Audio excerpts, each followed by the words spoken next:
आदाब। खबर दिन भर में आपका इस्तकबाल है। मैं हूं आपके साथ सैयद अनवारुल्लाह गौरी। बढ़ते हैं खबरों की तफसील की जानिब, लेकिन इससे पहले एक नजर हेडलाइंस पर। सुर्खियों को पेश करने में ताउन किया है डॉक्टर ऑर्थो ऑयल के साथ साथ डॉक्टर ऑर्थो कैप्सूल्स साथ लेना ना भूलें। योगा सिर्फ जिस्मानी वर्जिश नहीं बल्कि जिंदगी को सेहतमंद बनाने का एक मौसर जरिया है, वजीर आजम मोदी का बयान।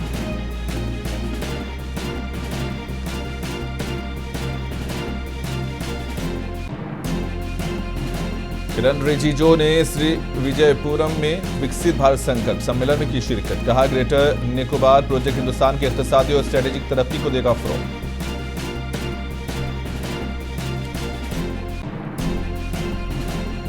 वज़ीर आला योगी आदित्यनाथ ने झांसी में जायजा इजलास की सदारत। इलाके में जारी तरक्याती मंसूबों और अमन अमान की सूरत हाल का लिया जायजा।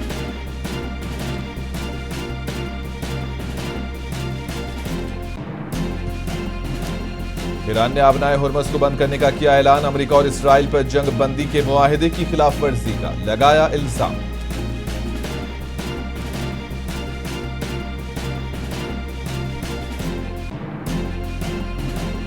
लेबनान में इसराइल और हिजबुल्लाह के दरमियान झड़पों में पैदा हुई शिद्दत। ताजा हमलों में दर्जनों अफराद हलाक।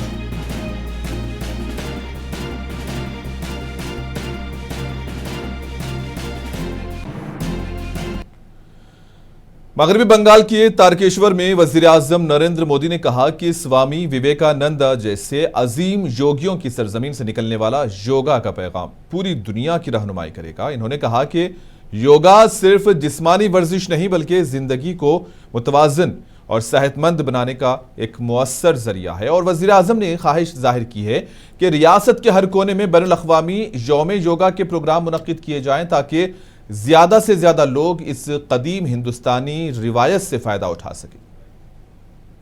साथियों, कल देश और दुनिया में अंतर्राष्ट्रीय योग दिवस भी मनाया जाना है। इस बार मैं बंगाल में ही योग दिवस का हिस्सा बनूंगा। स्वामी विवेकानंद और महर्षि अरविंद जैसे योगियों की भूमि, यहां से जो संदेश जाएगा उससे पूरे विश्व का मार्गदर्शन होगा। मैं चाहूंगा इस बार बंगाल कोने कोने में योग दिवस के आयोजन हो। आप सब योग करें, योग दिवस का हिस्सा बने। मरकजी वजीर किरण रिजिजू ने श्री विजयपुरम में विकसित भारत संकल्प सम्मेलन में शिरकत की। इस मौके पर इन्होंने खिताब करते हुए कहा कि ग्रेटर निकोबार प्रोजेक्ट अंडमान और निकोबार जज़ायर में हिंदुस्तान की इक्तिसादी तरक्की और स्ट्रेटेजिक तरक्की को फरोग देगा। अजीम निकोबार जजीरे की मजमूई तरक्की का मकसद इक्तिसादी तरक्की को माहौलियाती तहफ़्फ़ुज़ात के साथ मुतवाज़िन करना है। उन्होंने कहा कि ग्रेट निकोबार आइलैंड की हमजात तरक्की को इस अंदाज में आगे बढ़ाया जा रहा है कि इक्तिसादी सरगर्मियों को फरोग मिले, जबकि कुदरती माहौल और हयातियाती वसाइल का भी मुकम्मल तहफ़्फ़ुज़ यकीनी बनाया जाए। है तो देश तो एक ही है, भारत देश। तो फिर ऐसा क्यों है कि अंडमान को रिमोट और दूर मानते हैं, लद्दाख कश्मीर को एक कोने मानते हैं, हमारे नॉर्थ ईस्ट को बहुत दूर बैकवर्ड मानते हैं। ये एक्चुअली सोच का वजह से होता है। प्रशासनिक व्यवस्था में भी ऐसा था, जो अंडमान निकोबार में किसी IAS IPS ऑफिसर को भेज दिया और 2 साल यहां नौकरी कर लिया, तो ऐसा मान्यता है कि वो बहुत रिमोट डिफिकल्ट जगह में सर्विस किया है, इसलिए अगले पोस्टिंग उसको दिल्ली मिलेगा या चंडीगढ़ या गोवा। तो पूरा मन स्थिति ऐसा था कि भारत एक ही देश में कुछ जगह बहुत ही दूर और बहुत ही तकलीफ जगह जहां कोई विकास नहीं है, और कुछ जगह जो है वो सेंटर है। ऐसा भारत देश को विभाजित करके रखा हुआ था। उत्तर प्रदेश के वजीर आला योगी आदित्यनाथ ने झांसी में एक आला सतही जायजा इजलास की सदारत की। इस मौके पर वजीर आला ने इलाके में जारी तरक्याती मंसूबों और अमन अमान की सूरत हाल का जायजा लिया। वजीर आला ने ओहदेदारों को हिदायत दी कि अवामी फलाह व बहबूद से मुताल्लिक मंसूबों को मुकर्ररा वक्त में मुकम्मल किया जाए और तरक्याती कामों के मेयार पर खुसूसी तवज्जो दी जाए।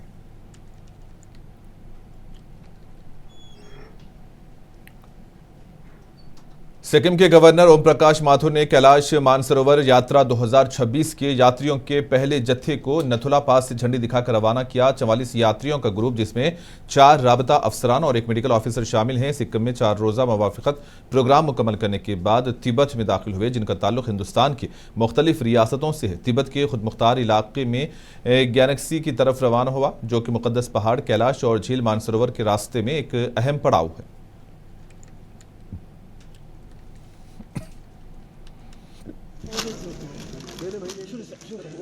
हम सबका सौभाग्य है कि आज बाबा विश्वनाथ बाबा मानसरोवर की यात्रा के लिए दूसरे साल का पहला जत्था हमें रवाना करने का मौका मिला है। इन सबको बाबा की मेहरबानी रहे, स्वस्थ रहे, प्रसन्न रहे। और जिस प्रकार से पिछले 4-5 दिनों से सिक्किम के लोग जो इन लोगों का आतिथ्य किया है, सब ने बड़ा प्रशंसा व्यक्त की है।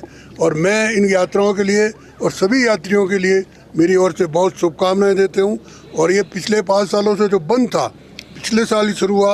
और मेरा सौभाग्य है कि पिछली बार भी पहले जत्थे को मुझे रवाना करने का मौका मिला और इस बार भी मुझे पहले जत्थे को रवाना करने का मौका मिला है। कैलाश मानसरोवर की यात्रा 1980 के दशक में जब से प्रारंभ हुई है, तब से ITP को इसकी जिम्मेदारी मिलती रही है। पहले लिपुलेख पास की तरफ से होती थी, आजकल लिपुलेख और नाथुला दोनों की तरफ से होती है। और कई सालों बाद पिछले साल फिर से ये यात्रा प्रारंभ हुई थी, सक्सेसफुली कंडक्ट की गई थी। और इस साल का यह फर्स्ट बैच अभी थोड़ी देर में नाथुला से क्रॉस कर रहा है। हमारा काम यात्रियों को सुरक्षा देना, मेडिकल कवर देना और अन्य जो भी सुविधाएं हो सकती है वो प्रदान करना होता है। और इस साल भी हमने इस काम के लिए व्यापक तैयारी की है और उम्मीद है कि निश्चित रूप से ये सारी यात्रा 10 बैचों की सक्सेसफुली कंप्लीट हो।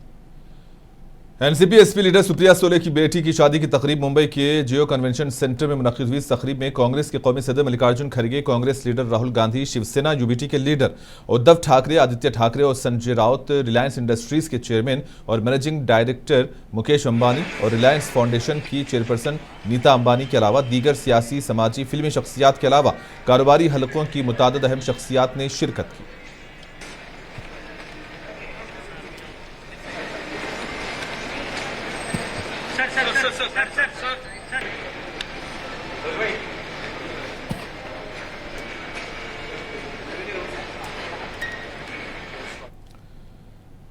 तृणमूल कांग्रेस की कौमी वर्किंग कमेटी की मीटिंग मुनक्किद हुई। मीटिंग के बाद टीएमसी लीडर कुणाल घोष ने कहा कि इजलास में 2 अहम फैसले लिए गए हैं। सबसे पहले पार्टी की डिसिप्लिनरी कमेटी की असरनो तश्कील दी गई है।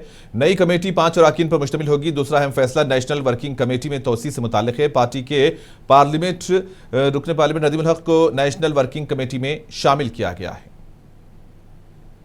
Our National Working Committee meeting today, there are 2 decisions. One is regarding the disciplinary committee, and we constituted that committee is restructured. So 5 members they are there: Derek O'Brien, Ashima Patra, Subhashish Chakraborty, Dola Sen, and Shobhandev Chattopadhyay. And regarding the National Working Committee, one addition is there: Honorable MP Nadimul Haq. He has been included in the National Working Committee. NEET UG re exam इतवार को मुनक्किद होगा। इम्तिहान के पुरअमन इनेकाद के लिए वसीतन इंतजाम किए गए हैं। नीट इम्तिहान के ज़िमन में दिल्ली के RK पुरम में वाक़ केंद्रीय विद्यालय में रीनेट इम्तिहान के पेश नज़र खुसूसी इंतजाम किए गए। तलबा की सहूलत के लिए इम्तिहानी मरकज़ पर पंखों और ठंडे पीने के पानी का इंतजाम किया गया, ताकि शदीद गर्मी के दौरान उम्मीदवारों को किसी किस्म की दुश्वारी का सामना ना करना पड़े। इसके अलावा इम्तिहान के लिए आने वाले तलबा के वालिदैन और सरपरस्तों के लिए मरकज़ के बाहर खुसूसी इंतजाम किए गए, ताकि उनको कोई तकलीफ ना हो सके।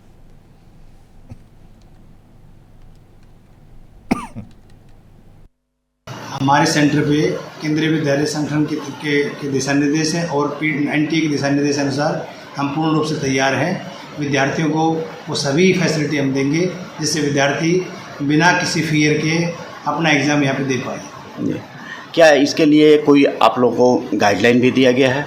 हाँ, हमें जो गाइडलाइन दी गई है नेशनल एलिजिबिलिटी टेस्ट के गाइडलाइंस हमारे पास हैं, NTA के द्वारा दी गई हैं। और इन गाइडलाइन को पूरा पढ़ के हमने अपने स्टाफ के साथ मीटिंग करके उनको दिशा निर्देशित कर दिया गया है कि वो पूरी तरह से तैयार होकर ही एग्ज़ाम में आए और सभी ने ऑनलाइन पेपर कंडक्ट करवाया। अब की बार नीट यूजी की तरफ से डायरेक्शन है और उस एग्ज़ाम को क्वालिफाई कर लिया टीचर ने, सर्टिफिकेट डाउनलोड कर लिया अपने कर्मयोगी ऐप के द्वारा।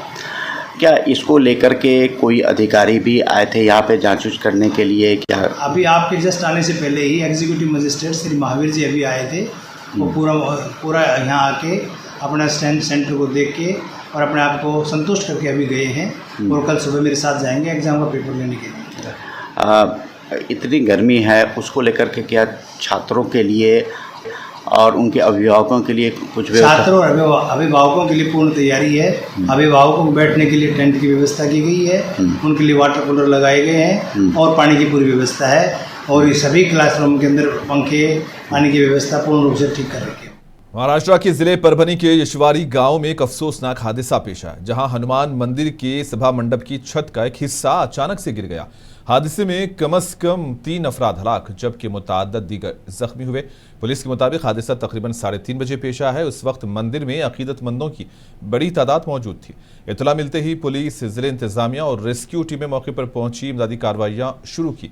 हुक्काम ने बताया कि अब तक मलबे तले दबे तकरीबन 25 अफराद को निकाल लिया गया जबकि जख्मियों को करीबी अस्पताल में मुंतकिल किया गया है।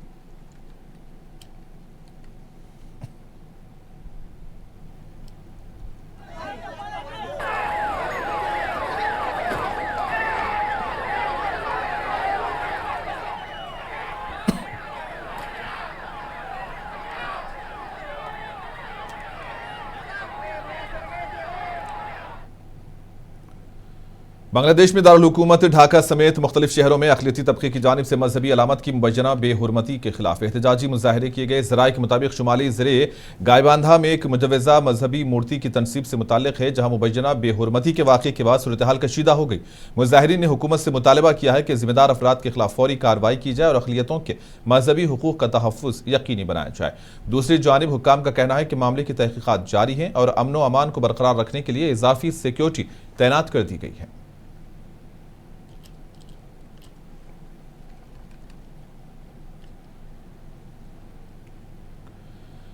पोलैंड ने यूक्रेन के सदर ज़ेलेंस्की से मुल्क का सबसे बड़ा शहरी एजाज Order of the White Eagle वापस लेने का फैसला किया है। यह फैसला उस वक्त सामने आया जब यूक्रेन ने अपनी एक फौजी यूनिट को दूसरी जंग अजीम के दौरान सरगर्म रहने वाली तंजीम यूक्रेनियन इंसर्जेंट आर्मी यानी कि यूपीए के नाम से मंसूब किया, जिस पर पोलैंड में शदीद रद्दमल देखने में आया है। यूपीए को 1943 से 1945 के दरमियान हजारों पोलिश शहरियों के कत्लेआम का जिम्मेदार करार दिया जाता है और पोलैंड की पार्लिमान इन वाकयात को नस्लकुशी करार दे चुकी है।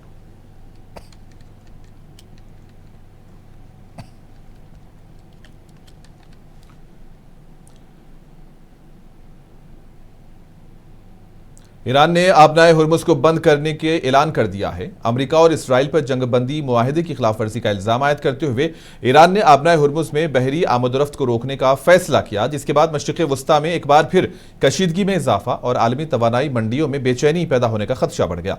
ईरान के फौजी हेडक्वार्टर के सेंट्रल कमांड ने ऐलान किया है कि आबनाए हुर्मुज़ को बंद करने का फैसला उन अक़दामात का पहला मरहला है जो ईरान की जानिब से जंगबंदी खिलाफवर्जियों के जवाब में इख्तियार की जा रही हैं। ईरानी हुकाम का कहना है कि अगर अमेरिका और इसराइल की जानिब से जारहाना इक़दामात जारी रहे तो मजीद सख्त फैसले भी किए जा सकते हैं।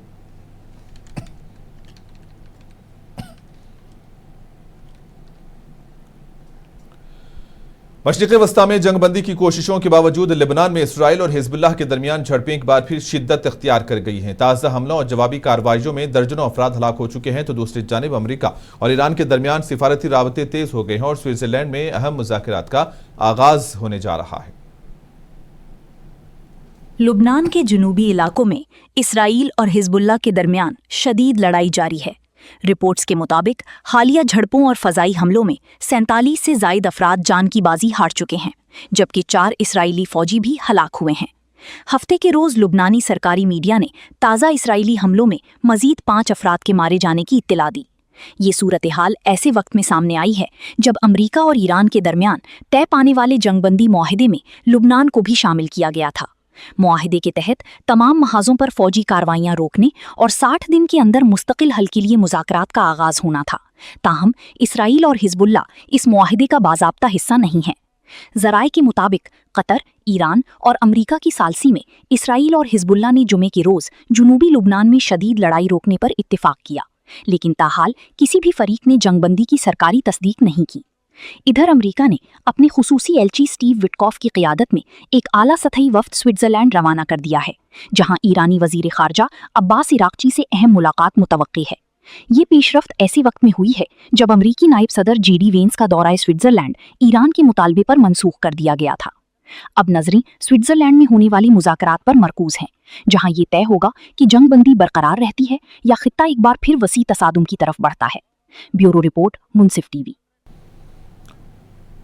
अमेरिका और इटली के दरमियान सिफारती ताल्लुकात कशीदा हो गए हैं। G7 इजलास के दौरान अमरीकी सदर डोनाल्ड ट्रंप और इटली की वजीर आजम जॉर्जिया मेलोनी की तस्वीर लेने से मुतालिक बयानात ने ताल्लुकात में नई तलखी पैदा कर दी है। इस तनाज़े के बाद इटली के वज़ीर ख़ारिजा ने अमरीका का दौरा मनसूख कर दिया है। अमरीकी सदर डोनाल्ड ट्रंप ने एक इंटरव्यू में फिर एक मर्तबा दावा किया है कि G7 सरबराही इजलास के दौरान इटली की वजीर आजम जॉर्जिया मेलोनी ने उनके साथ तस्वीर लेने की दरखास्त की थी और वो ये तस्वीर महज तर्स खाकर लेने पर आमादा हुए। इस बयान के बाद आलमी सतह पर सियासी हलकों में हलचल मच गई है। दूसरी जानिब वजीर आजम जॉर्जिया मेलोनी ने इन इल्जामात को सख्ती से मुस्तरद करते हुए इन्हें मुकम्मल तौर पर बेबुनियाद और मनगढ़ंत करार दिया है। उनका कहना है कि ना वो और ना ही इटली कभी किसी के सामने मन्नत या दरखास्त के रवादार रहे हैं और एक इत्तेहादी मुल्क के सरबराह की जानिब से इस नौयत के रिमार्क्स निहायत अफसोसनाक और नामुनासिब हैं। इस तनाज़े के बाद इटली के सियासी मंजरनामे में भी शदीद रद्द-ए-अमल देखने में आया है। इत्तिलात के मुताबिक इटली के वजीर खारिजा ने अमरीका का मुजव्विज़ा दौरा मनसूख कर दिया है, जबकि मुताद्दिद सियासी शख्सियात ने ट्रंप के बयान को गैर मुनासिब और तौहीन आमीज़ करार देती हुई इसकी मजम्मत की है। हुकूमत और अपोजिशन दोनों ने इस मामले में मेलोनी के मौक़िफ़ की खुलकर तायीद की है। तज्ज़ियाकारों के मुताबिक ट्रंप और मेलोनी के दरमियान ये पहला इख्तिलाफ नहीं, इससे कबल दोनों रहनुमाओं के मौक़िफ़ में वाज़ेह इख्तिलाफ़ात सामने आ चुकी हैं, जब मेलोनी ने ईरान के मसले पर अमरीका की मुकम्मल हिमायत से गुरीज किया था। माहिरीन का कहना है कि ये तनाज़ा महज एक तस्वीर या एक बयान का मसला नहीं, बल्कि अमरीका और इटली के दरमियान बढ़ती हुई सफारती दूरी की अलामत है, जो G7 जैसी अहम आलमी फोरम के बाद मगरबी इत्तेहाद के माबैन नई पेचीदगियों की निशानदही कर रही है। ब्यूरो रिपोर्ट, मुनसिफ टीवी। अमेरिकी सदर डोनाल्ड ट्रंप ने नए एयरफोर्स 1 तैयारी की नकाब कुशाई कर दी है। ताहम इस तैयारी ने जहां अपनी शान और शौकत के बायस तवज्जो हासिल की, वहीं अमेरिका में एक नई सियासी बहस भी छेड़ दी है। ये बोइंग 747-8 तैयारा पहले कतर के शाही खानदान के ज़रिए इस्तेमाल था और अब इसे आर्जी तौर पर अमरीकी सदारती तैयारे के तौर पर तैयार किया गया है।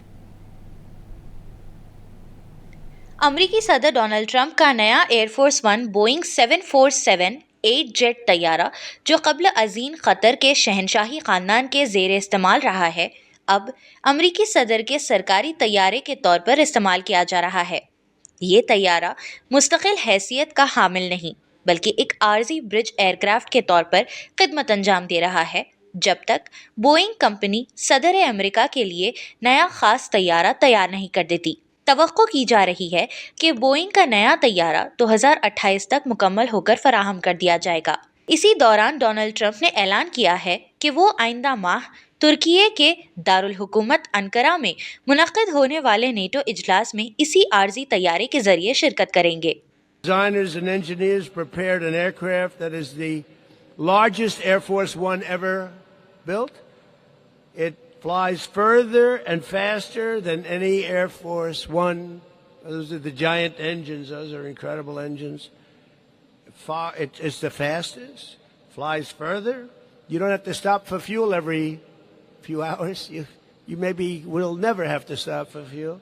It's got, they call it unlimited. Well, it's pretty close to unlimited, and which is among the most beautiful aircrafts the Air Force will ever see or operate. You'll never have this opportunity again, and I want to thank everybody involved, including air force 1 तैयारे का बैरूनी design भी तवज्जे का मरकज़ बना हुआ है। इसके निचले हिस्से को गहरे नीले रंग से आरास्ता किया गया है, जबकि ऊपर सुर्ख पट्टी लगाई गई है। दुम के हिस्से पर बड़ा अमरीकी परचम और सदारती मोहर नुमाया तौर पर नजर आता है। ट्रंप के हामियों का मौक़िफ़ है कि ये सिर्फ एक आर्जी इंतज़ाम है जो नए सदारती तैयारे की ताख़ीर की वजह से इख्तियार किया गया है। फ़िलहाल ये तैयारा न सिर्फ अमरीकी सदर की नई सवारी बनने जा रहा है, बल्कि इसके साथ जुड़े सियासी और अखलाकी सवालात भी बदस्तूर ज़ेर बहस है। ब्यूरो रिपोर्ट, मुनसिफ टीवी। अब एक नजर हेडलाइंस पर। सुर्खियों को पेश करने में ताउन किया है डॉक्टर ऑर्थो ऑयल के साथ साथ डॉक्टर ऑर्थो कैप्सूल्स साथ लेना ना भूलें। योगा सिर्फ जिस्मानी वर्जिश नहीं बल्कि जिंदगी को सेहतमंद बनाने का एक मौसर जरिया, वजीर आजम मोदी का बयान।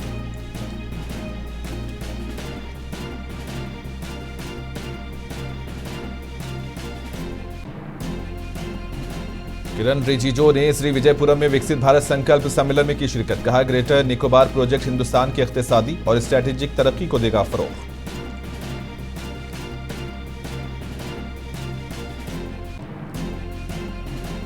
वजीर आला योगी आदित्यनाथ ने झांसी में जायजा इजलास की सदारत। इलाके में जारी तरक्याती मंसूबों और अमन अमान की सूरत हाल का लिया जायजा।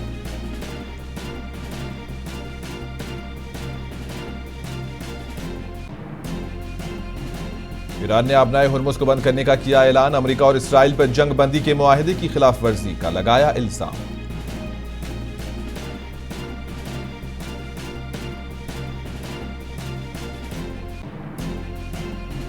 लेबनान में इसराइल और हिजबुल्लाह के दरमियान झड़पों में पैदा हुई शिद्दत। ताजा हमलों में दर्जनों अफराद हलाक।